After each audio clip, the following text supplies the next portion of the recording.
Sure. Right. Hello, hello. Welcome back. We haven't podcasted in ages, but we're back because my brain works again. So we're all good. As you can see, I've got some cheeks a little bit, a little bit. I don't look like a Excellent. crackhead so much anymore. Anyway, welcome back to the podcast. It's me, Alex, with Vicky. And it's me, yes. Yes, and I think today we were going to talk about obviously like I've talked a lot about shows. I feel like we've showed everything, talked all about that sort of stuff. I've done numerous vlogs, so all you guys are very aware of what's happened on that front. The FIBO one is coming out. I'm just in the middle of making it, but we were going to more or less talk about sort of like post show. So that's what I'm currently sat in, and that's what you're dealing with. A lot of people that are. You've had a few people that have done shows recently, and then you've got quite a few people who are going to be doing shows. So Many shows. yeah, and I think we usually hear from a lot of people that their post-show period is somewhat harder than prep because obviously they don't have any self-control and that sort of thing, and they feel like they're never on plan, and then they just binge like crazy, which is the Mm. majority of people there with like 10 cookies post-show and just consume them, and then they feel terrible, and then they do the same the next day because the leptin and the ghrelin are all over the place. Yeah. But this time round, especially for me, well, even last time, like, you learn how to handle the hunger a lot better, and you recognize that just because you've done a show doesn't mean that suddenly your diet is over, but you should also have a period where you give yourself a bit of a break. You shouldn't Mm. always be like, I can't put weight on and I have to always see the scale go down. Like, I think I had like 4 or 5 days this past week, post show, where I just didn't weigh myself. And I was just like, I'll just eat as I like. I'm not going to eat like a fucking idiot, but I'm Mm. gonna, eat what I want. Although weirdly, my cravings this time around have been like all like high quality fats. I've been there Funny like that. smoked salmon, avocado. No, I think I had ice cream on the day I landed. I had a Ben Yeah. and Jerry's. I haven't had it since. Like, haven't had Well, it. yeah, but don't forget we were also giving you cheat Oh, meals yeah, so that's what I that you mean. could As in, have like this time free. round, Yeah. based on prep, I don't feel like I didn't have those things. But Mm. like even then, I'll look. I didn't have like chocolate milk there, dairy milk chocolate buttons. Mm. That like I think I had them months ago. But like normally, I would be like, that's the first thing, and now I'm like, I don't even want to like. I don't even want to look at the Easter eggs. Like I No. just want the dark chocolate now. It's really weird. I'm like nuts, dark chocolate, avocado, smoked salmon. Mm. I must be getting old. I don't know what's happening. Mm. Yeah, you are. You're getting old because you've also got your own house. So, that's you're Mortgage to now an pay. adult. I only eat 90% dark chocolate now. You are adulting. No, one of the things that I've noticed quite a lot with people is because they're so severely restricted. And because they're so severely restricted, and I'm not just talking in terms of like a caloric amount, because obviously we know that you have got to obviously have low calories when you are going into prep, regardless of who you are, and it's relative to the person. Even though this time around your calories never really got massively no low, not like what we had to go obviously They just beforehand. feel low, but I'm still Yeah, eating. You still yeah, eat. of course. You were still eating quite a lot of food, and then going into your competitions and things in terms of your peak weeks, you were eating 400 grams of carbs, 500 grams of carbs, and people were just saying, how the fuck have you managed to do it? And it's not because we were running high drugs and you actually needed it. It was because we actually built and protected your metabolism, and that's what it was. Oh, But but cheat meals don't spike the metabolism, bro. no, no, no, they don't. They don't. And to be perfectly honest, they don't, right? Mm. Cheat meals do not spike the metabolism, but they protect it. There's a very big difference between spiking and protecting. And that's the reason why. And I say it so many times when I talk about, these things on my lives and Q&As and that kind of thing. I think I'm probably one of the only coaches in the fucking UK now that still incorporates a cheat meal all the way throughout prep. And it really kind of bogs my mind why people don't do it anymore and they don't use But it. the thing is, though, then you get people doing high days that are like 1,200 grams of carbs, But and that's they just some stupid. and they somehow view that as better. It's like you're just gonna create a fuckload of distension, like trying to Yeah. eat. I don't care what clean carb you're eating, 1,200 grams of carbs clean in a day. You Yeah, it's must have to horrible. eat like 9 meals. If not a bit more. Yeah. There is a time and a place to actually keep it clean, and there's a time and a place to actually have a dirty meal. There really, really is. And I prove it time and time again. I spoke with one of my other mentees the other week, and we were going over one of his clients, and his client looks fucking mega. He really, really does. but he was flat, looked a little bit stringy. He's 8 weeks out from his comp. And I said, this is the perfect time now to start playing around with a cheat meal. So give him options. So you're either going to use a pizza and ice cream. Like for you, you'll have, I know that you tried like pasta bolognese and then cookies and ice cream, but pasta bolognese was just not for you. It did It's not just work. cookies and ice cream. I don't need anything else. You could put Exactly. any other It's just main cookies meal and with ice that. cream. But that's what works for you, right? But other people, they do respond well to burgers and a milkshake, Yeah. or something like that. So trial different meals that work for you. He obviously gave these options to his client, and his client decided to go for pancakes, right? So it was pancakes with syrup and that kind of thing. Obviously, the next day, the guy's physique exploded, and he stayed exploded for a good 48 to 72 hours afterwards, which is what we need for it. That's why, because the body all of a sudden tells the hypothalamus everything is okay, you don't need to panic, don't downregulate, don't die. And then after the 48-hour, 72-hour refractory period, then you obviously start losing the fat. So all the water comes off, more fat starts burning because you're in that calorie deficit. Yeah. It's not about spiking a metabolism, it's about protecting it. To be fair, there are plenty of guys who do a cheat meal and go for a Five Guys and that sort of stuff. I just don't understand the two burgers and like two large fries. I'm like, get some variety in there, boy. I don't want to eat the same thing twice. Yeah, exactly. Yeah. Have a burger and a hot dog. How many chips do you need? Aren't the Five Guys fries like as well, like in absolutely enormous? Yeah, they are big and they're covered in peanut oil as well, so they're like Blech. way they are fucking nice, but like they're way more fatty than like normal even oven chips. It's just crazy. But I'm not a big fan of. Do you know what? I'm not a big fan of burgers with fries. I make my own burgers at home, and they're bang.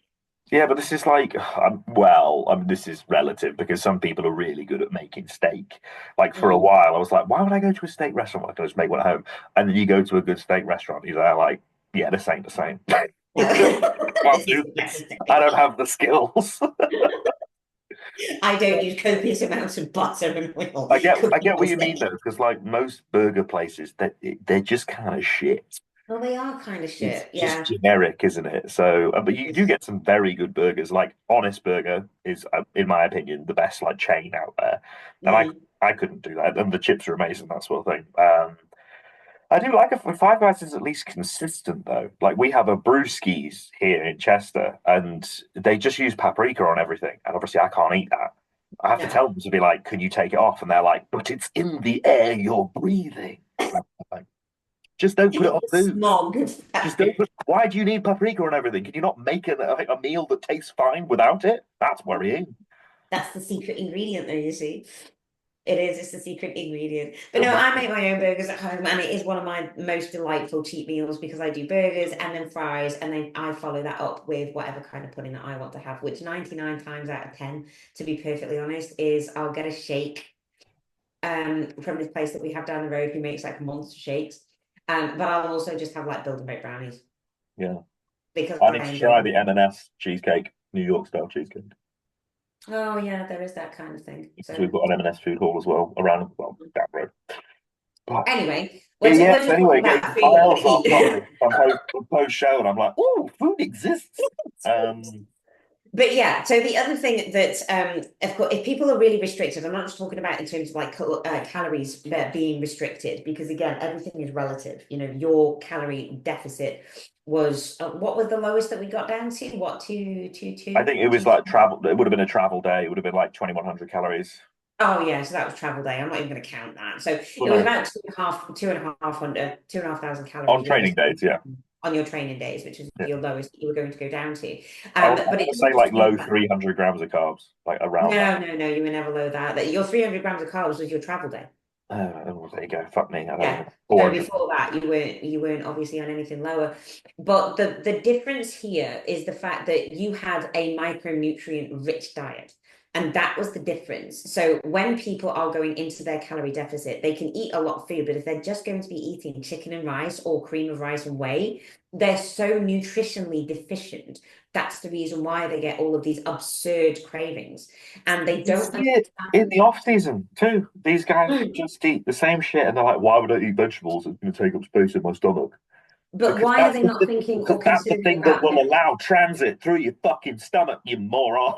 It's not just about transit though as well. It's literally about mineral balance. Absorption, absorb Yeah, actual using the absorption. calories. Yeah. You want to be thinking about tissue, like your hair and your tissue mineral analysis. So I don't know if anybody's really realistically heard about this. HTMA. So hair and tissue mineral analysis. It's massively, massively important, and you can see how deficient you are in specific minerals. But that is going to have a contradictory effect in terms of muscle growth, muscle contraction, muscle recovery, if you are low and deficient in specific minerals. So minerals are important, phytonutrients are important. This is the reason why we have the balance of sodium and potassium in your off season as well as in your prep.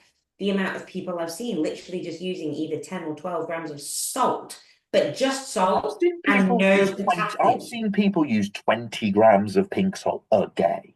Yeah, yeah, but why no potassium? And then they're like, yeah, but the pumps, bruv. And they're like, what pumps? You're just going to be No, pissing.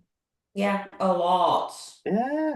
A lot. And you're not going to have good muscle contraction. No, and You're you'll be not going like, to have peak all the time, contraction. you're like, Yeah, yeah, yeah. So salt pump. it's this mineral balance that you need to have an understanding of. Again, high protein, guys. Why are we going high protein? I mean, Because my it's coach starting told to me come to down. 400 grams of protein because they said. Yeah, because they said, who is this ominous they? Yeah, but They say they that don't even know. people. The thing is, though, I think we mentioned it before, but like protein in athletes is one of the most researched topics there fucking is. It is one of the most highly discussed nutritional topics there is. And it is a unanimous agreement that it's like zero point 0.6 to 1.1 grams per pound of lean tissue. Like that's Yeah, the known 0.8. range Mm, depending on no, male and no. female as well. That's sort of Mm, like the spectrum that they give, and it's like this is all the data, and this is the average of the data, and this suggests that this produces elite athlete performance. Anything above is a waste, and we're still yeah, there. Like, absolutely. bodybuilding coaches are still there, like no, 400 grams of protein a day because you're a bodybuilder. Yeah, but you see, they think that if you're assisted, you're going to have more nitrogen retention. So because of that, you need more protein. You become more efficient at partitioning calories anyway, so you don't need as much protein, and you can use more carbohydrates.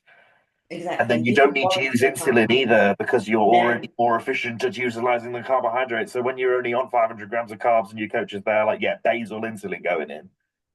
I'm not Yeah, diabetic, bro. You're about to make me diabetic.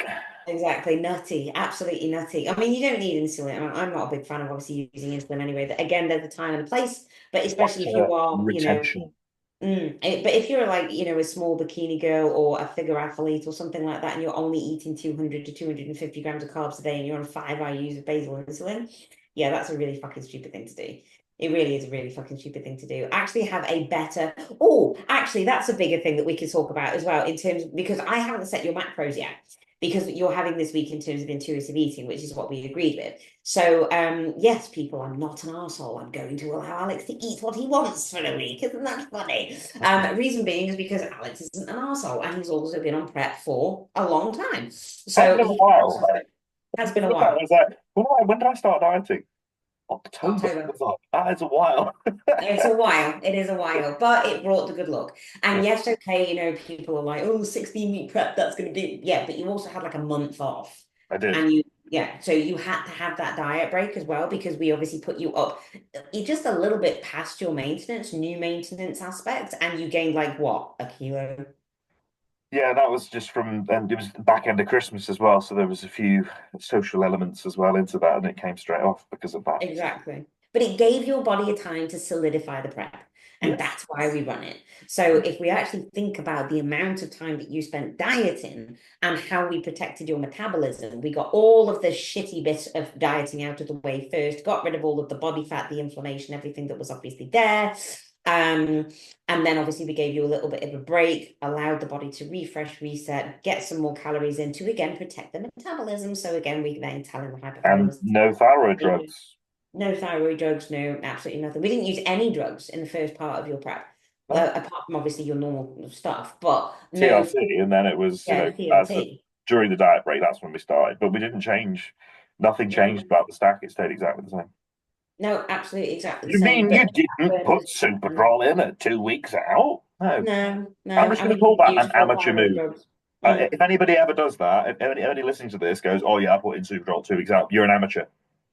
Yeah, I don't care yeah. if you've got a pro card, you're an amateur. It's fucking stupid. You don't Yeah, you know what don't. it's gonna do. No, This whole absolutely not. You need this to be whole tried thing and of like tested. coaches chucking in four different orals a month out, it's just confusing for the sake of confusing. It's just to say, oh well, I've got this magic formula that will peak you perfectly. You never come in peak properly.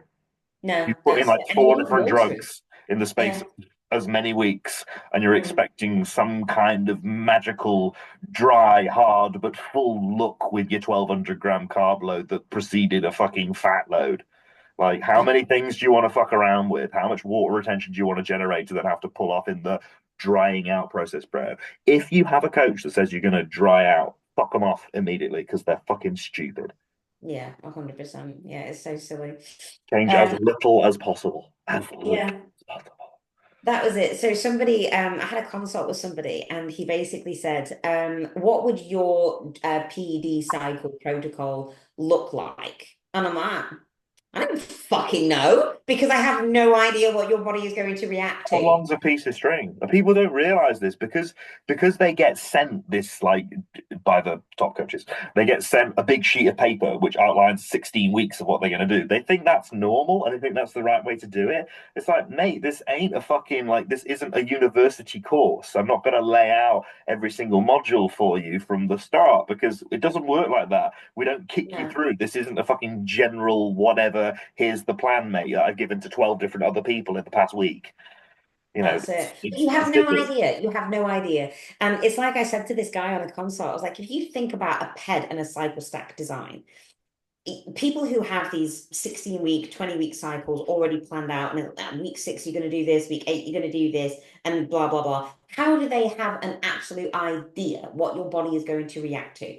The majority of people would think that you would be able to react well to 3 grams, right? 300 milligram of test, a fuckload of Primo, Masteron, Superdrol, whatever you want to talk about, right? Anavar on top, because you're a big guy, you carry a lot of muscle, so you should be able to react fairly decently to that, which is what obviously a lot of the bigger guys are doing, right? But the way that we saw you when you came to me and you were on a drug list as long as your femur, I I was was, like, I think what I the was fuck are on, you doing? even with orals in for that very short period of time, I think I was sub 2 grams. Mm. Yeah. But you were reacting horrendously. Yes. Awfully. So when we cleared your system out and we actually started designing your PED cycle at this point, we based it on reaction. We pushed your testosterone up a little bit. I'm getting funky nipples. Cool. Do we throw in an AI? No, we're just going to bring your testosterone down because AIs will make you feel like gash. Okay, let's try this drug. Okay, liking this one. Cool. Let's bump it a little bit more. Getting a bit of reaction. Let's leave it here. Can I try growth? No. Please let me try growth. Fine. Try growth. Tried growth, don't like it. Told you. So it's if you think about a PED cycle stack, all it is a chemical experiment, but you have to go on the body's reaction, not just in terms of the body, but in terms of a mental reaction at the same time, because drugs fuck you up. Yeah. Drugs will That's fuck you what up mentally. people aren't willing to acknowledge when they start taking something. A lot of Mm, people will start taking something, they will get a reaction from it. They'll start to feel fatigued, or they'll feel shit, or they'll get the nips. And they go, no, I need to stay on it because it will make me have more muscle. When in mm, reality, you're just putting yourself through hell for no real additional benefit because you're just getting side effects of what you're taking. You either need to mm, reduce the dose or chuck the drug out and try to start something mm. else because you don't Try want the different side effects. drugs. There are thousands of fucking drugs out there. I'm not being funny, but there is so many choices of drugs to go from. If you don't react well with one, you can react well with another. I had a client and he kept on getting horrendous stomach problems. And we finally linked it down to the fact that it was Primo. Yeah, I think some people have some weird reactions to Primo. Just cannot dose well to Primo at all. So we swapped Apparently, it there's out for a one. He was quite fine. the global shortage of supply of Primobolan these days. Yeah, well, this is it. Nobody's going to be able to use Primo at this point anyway. Moving It'll just be masked forward, or it'll EQ. just be masked. Blech, not EQ. Some people fucking love EQ. EQ is terrible. I know people like EQ, but it crashes your estradiol Yes, and it makes your blood really thick. it doesn't leave your system for like what? How long's the half life on it? Like 40 weeks or Yeah, something? something like that. It's not going to Easy. leave you in a very nice So, how position. long do you want to spend off cycle? Because it's going to be the best part of the year. Yeah, But exactly. It's going to be a long time. the answer So is yeah, just never come off. Just don't come on. Nah. EQ, I wouldn't advise on a lot of people, but again, it depends. Every single drug is going to be it. It depends. You know, the minute that you finished competing, People don't like that answer. They want they want you to write it down and go, this is what you do. well, I'll write it down for them. I'll certainly write it down. I'll basically say the most anabolic thing that you can put in your body is food. Eat fucking more food, right? Eat more food, train like a motherfucking animal. That is how you grow muscle. Which the second part, the majority of people don't know how to do, but they think they do. Yeah. And then eating as well. I mean, there's a lot of nuance to eating. I think that's the thing, especially when you get guys who haven't really got much experience and they want to get into the drug side of things. They'll come to you, and the first thing they will say is, "Oh yeah, my diet and my training is on point." And they're And it like, never well, and is. they're like, "Well, mine isn't. So like, how the fuck is yours?" No, it's not. It isn't. You know, there's so many different ways. People come to me and I say, right, let me see your training, let me see your physique, let me see your food, let me see what drugs you're taking. No, they don't send you form videos because they're embarrassed. No, they're rubbish with it. I mean, to be fair, my clients are very good. I've only got one that doesn't actually send me any form videos, but my clients are pretty good. But when people come to me in terms of like a consultation and I have a look at their food and they're like, oh yeah, I'm super, super clean. I'm like, dude, you are too bro. Right. So you're either too bro, and being too bro depletes all the minerals, the phytogens, the Yeah. polyphenols that we Just call it actually the need. peasant diet because that's what it is. There's no It is, vegetables in there. honestly. There's no So fruit. we're just going to chuck all of that out and change it. You know, and it's amazing, you know, literally 48 hours after they changed their diet, they're like, oh my God, my digestion is so good. It's like, well, yeah, surprising, isn't it, really? Because we've actually flooded your system with Well, I was healthy using a greens probiotics. powder. Surely it was fine. Yeah, digestive stack. A digestive stack. And that's all they're going to be taking. But then I have a look at their training, and what are they training? Push pull legs. Yeah. Okay. So this is the reason why you Now want that to. is push pull legs, upper posterior.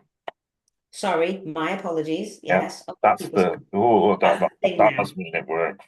That's the thing now. I know, give somebody an anterior session, they're like, what is this? This is not a fashion. Oh, It's like, don't worry. They'll be having it in a few weeks anyway. Once they work yes, I out know. what it They is, do they'll like to take it as copy. well. It's I just know. everyone copies everybody.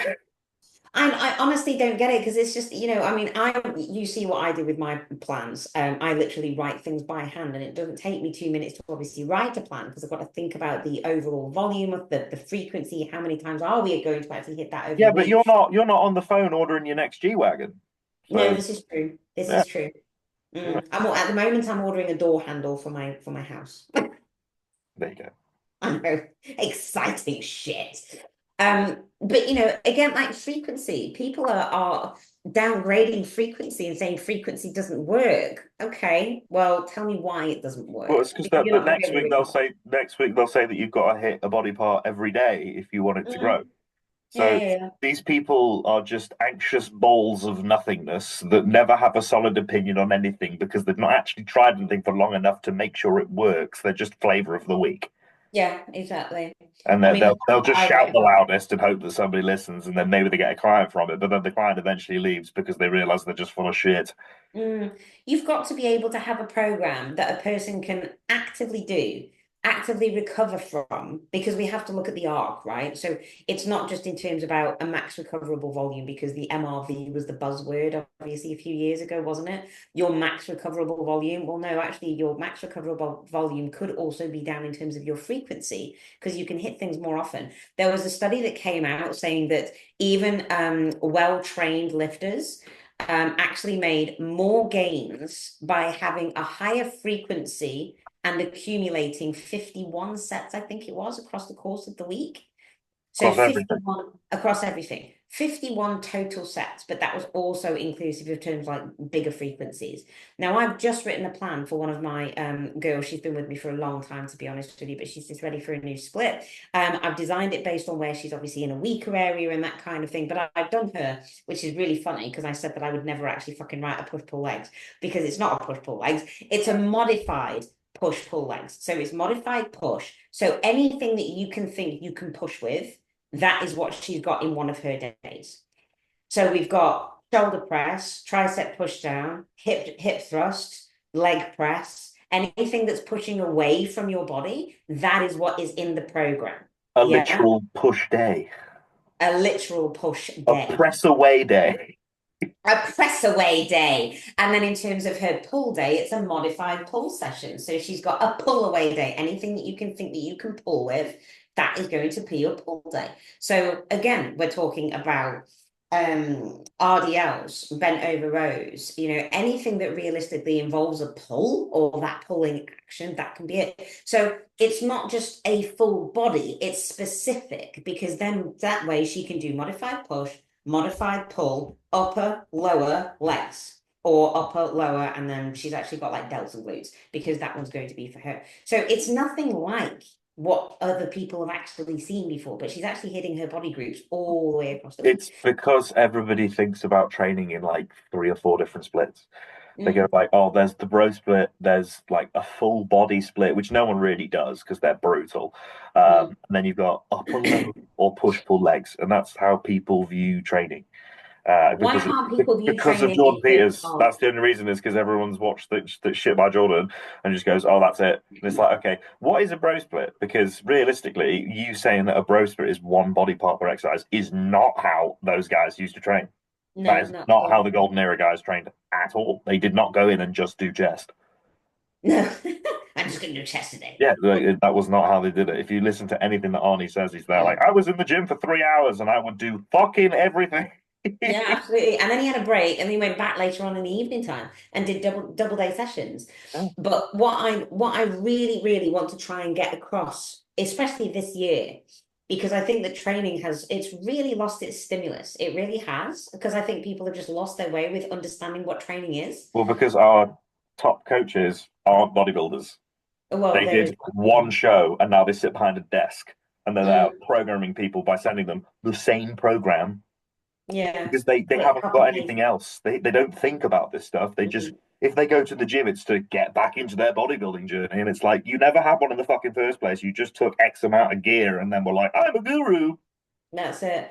But what I think we should really start to educate people about is how to design a training program based on the way that the body looks Mm, and what we are trying to achieve. yeah. Like when you came to me and you said you were doing push pull legs, I'm like, why? You're classic.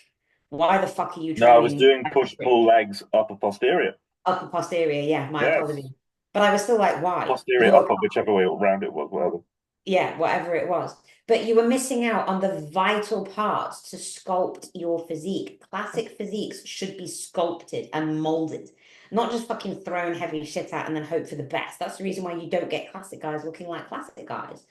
Just because you can pose classic doesn't mean that you are classic. Most It's guys simple. don't pose classic anyway. No, there is that as well. Well, yeah, But you know, look at everybody's favorite classic is usually just that teapot pose. You're there like, all right, can you be a little yeah, bit more original? No, yeah, it's boring as well. it'd be easier for the judges because they can just compare the same shot.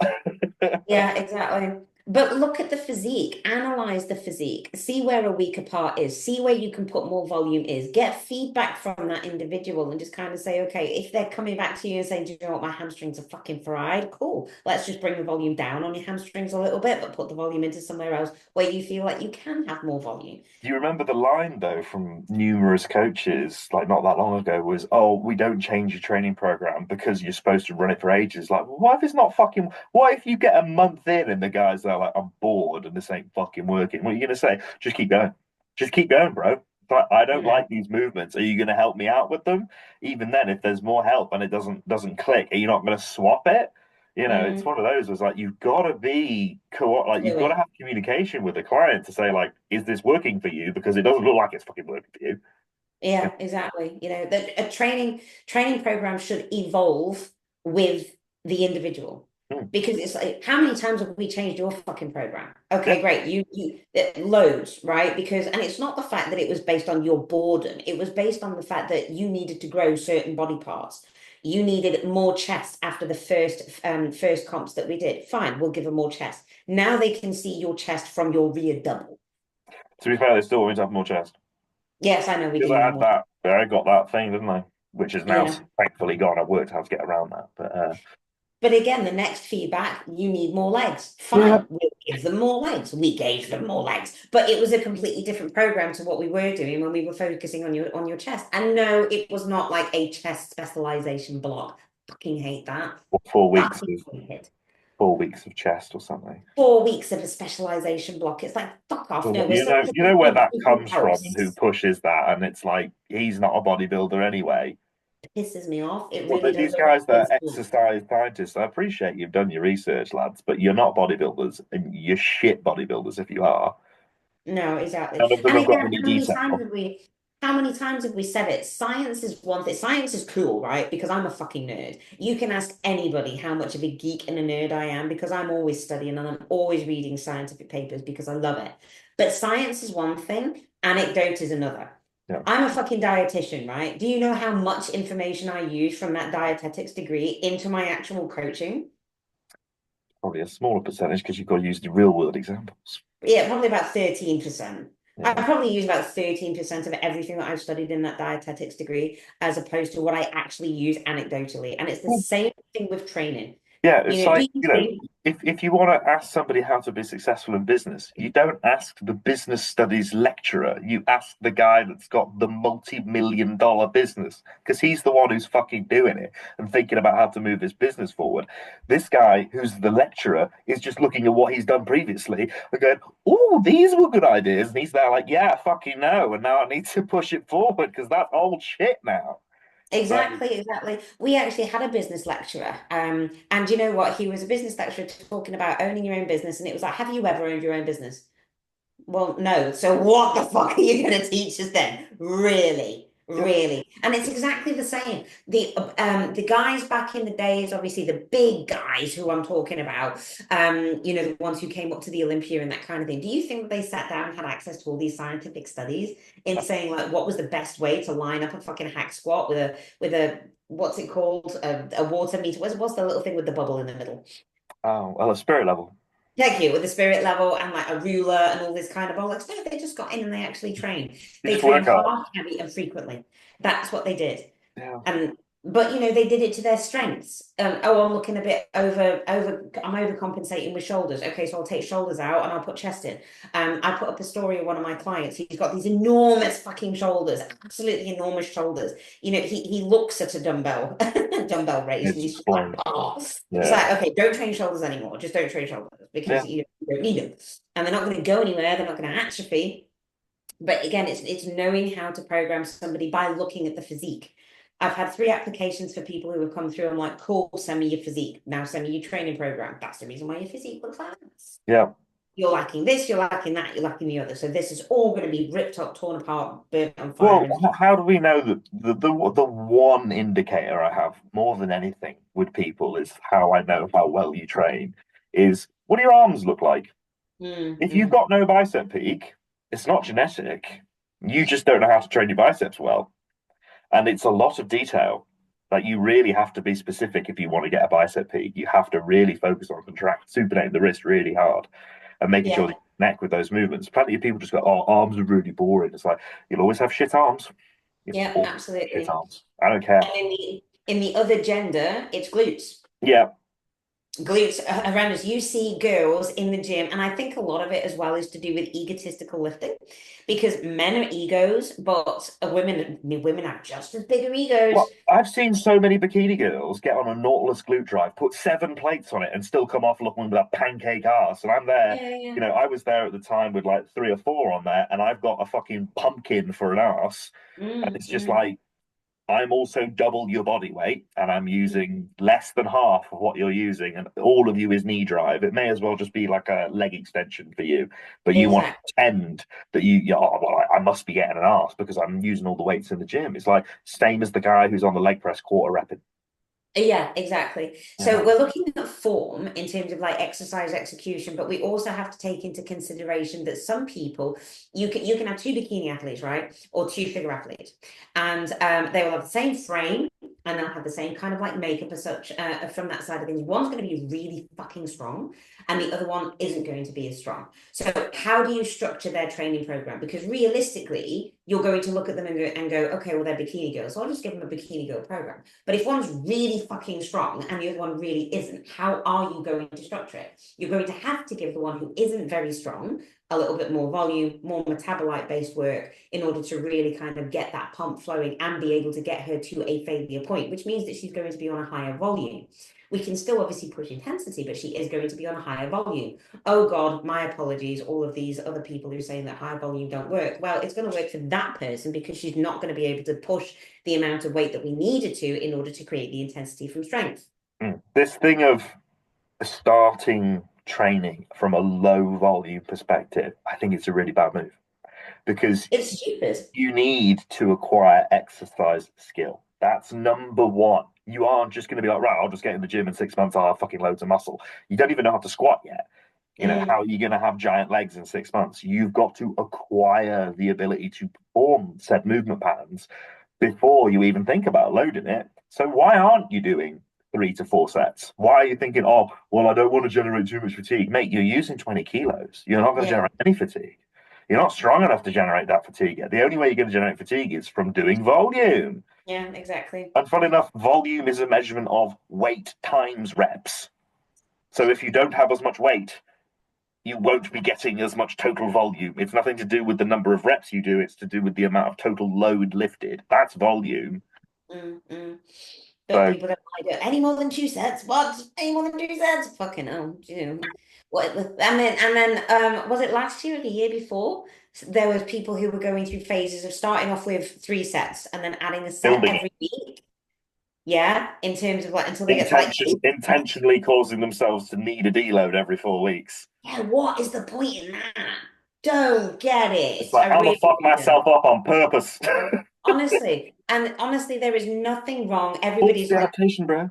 but this is it, right? We adapt, and this is where people are just not actually understanding that it's not in terms of like adapting to volume or adapting to intensity. Your body will adapt because it's a protective mechanism, hence the reason why we have to do other things. That's the reason why we do things with food and with supplementation and with PEDs. We have to do things in order to protect the body to say it's safe and we can obviously carry on progressing. The same thing needs to be happening with training. All you bodybuilders out there, do you know when people come to me and they're like, I'm fucked, can you fix me? One of the first things that I do is I take away hypertrophy training. I take it away. I'm just like, you have been doing this for years and years and years. Stop it. We're going to put you into a block now, which is known as a recovery block. It's going to be really fucking hard. But you know what? You're going to love it. And you're not going to want to go back to hypertrophy training. I put them onto a strength block. Get really fucking strong. And I'm talking about doing bent over rows, overhead presses. I want you to do a barbell squat. I want you to do a front squat. I want you to do the deadlift. Holy shit, a bodybuilder doing a deadlift, my God. But you know what? It works. And why does it work? Because it's a different stimulus. It Yeah. drops inflammation. A lot of people have got away from the free weight movements and that sort of stuff. Oh, too much stability components. Like, well, your legs haven't grown in like a year and you feel like shit. Yeah, get a fucking Maybe squat. you need to do something different. And also, what if you're like, I know for me, certain movements are weak as fuck. I need to bring them up. Like my dumbbell pressing has always been shit. Mm, My single arm rows are not strong. And I need to bring up my lower lats. And they're like, oh, maybe I should start fucking doing that then. So it it's does one of work. those where identify the weakness and hammer the fuck out of it because you've Mm. obviously not been doing it. So Maybe we should do one of our seminars on that. How to do it. yeah. I mean, Anyway, this is programming, as we were saying before. Like how do people know what if they need to bring up a body part, how they're going to do it? And it's like, oh, it's exercise order, it's exercise selection, it's about set selection, and then how what you can recover from. And mm-hmm. because nobody is taught programming by their coach who doesn't know how to program because they don't have experience of it, that information doesn't trickle down. No, So there's also everybody just gets the same program. Go, this one works. Just use yeah, this yeah, one. exactly. Just do This is that. my program. It works. Why? Do you know why? What's it for? What's it meant to do? No Mm. idea. No, but people don't like asking why. No, because they think that they're, oh, I just trust my coach. Nah, I don't. You Sorry. know who else trusted their higher ups was the soldiers in World War I who were told to go over the fucking top just to run at a machine gun. You think that's a good idea? Yeah, exactly. Never just put a wholesome 100% trust in people.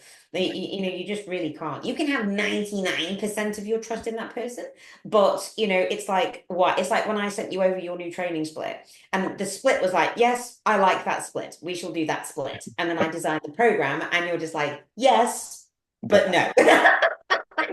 And it was like, okay, I'm not gonna lie, my heart did sink because I spent a long time putting that I together. spent a But while on yours as well, but sometimes it's just like whatever, you don't like it, cool, never exactly. mind. It doesn't, it's not going to work. But this is the whole point about communication. It's just like, okay, so the order is this, the order is that. And you're saying, why can't I do chest first as opposed to this? Because I need to bring it up. Well, you're still just coming out of prep. So my reasoning is because I needed to obviously protect your fatigue a little bit. So obviously hit chest under fatigue. The next phase that we go into, you're going to hammer your chest. It's already been under fatigue. And we're not just going to build up a shitload of recovery. But you're still like, no, we're going to be good. I'll change the order, which is fine. Absolutely fine. I'm a big You will boy, be, it's okay. Can deal but with this is the, I I mean, thought, I know that we have a different relationship because obviously we've been coaching a long time together. We understand each other. We can communicate. You can tell me to fuck off and I'll be like, okay, that's cool. But the majority of other clients won't be able to have that kind of conversation with their coaches, which is sad to be honest, because I think that they should. I think that they should question a lot of things. Like if the coach literally just says, right, more drugs, more drugs, more drugs. Why can't they just say, I'm not going to do that? Why the other can't they? guys do it. The guys who are pros do it.